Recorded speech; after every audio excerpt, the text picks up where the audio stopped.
So, hey guys, I'm part of Black Politics 101, and I wanted to cover recent events and how they could possibly affect the election. Now, one of the biggest events that's happening is protests across college campuses. We've seen it in Texas, we've seen it in Colombia especially, where massive protests have had been all over the news and could possibly have an effect on Biden's reelection chances. So, on this AP article, you can see that student protesters over the war in Gaza have created a new and unpredictable challenge for President Joe Biden as he resists calls to cut off the U.S. support for Israel, while also having to hold the together coalition of voters he'll need for reelection.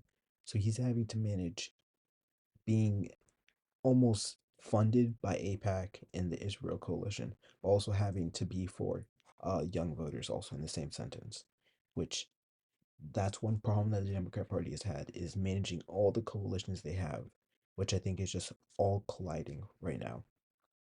And as we can see, Biden aides have had to work to minimize disruptions for anti-war protests, holding smaller campaign events and tightly controlling access. So you can see this has even affected his campaign.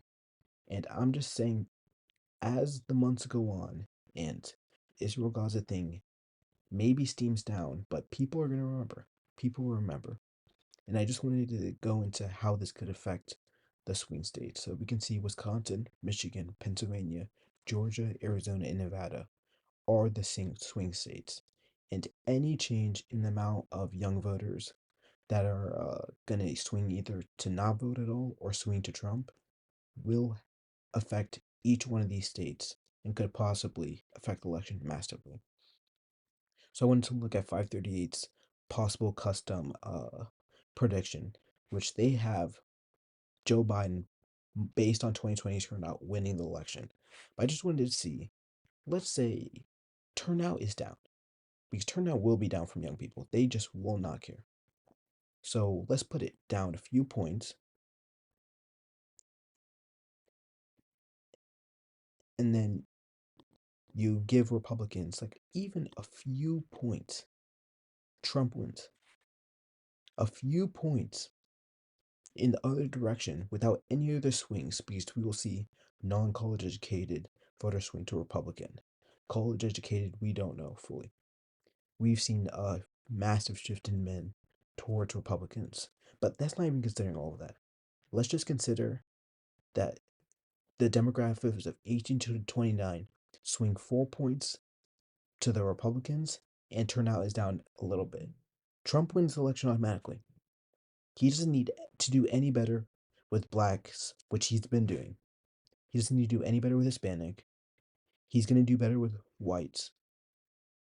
This is just saying the young people. So you can see that these massive protests, they will ultimately cause people to not vote. It will. People will be not as incentivized to vote in this election as they have prior.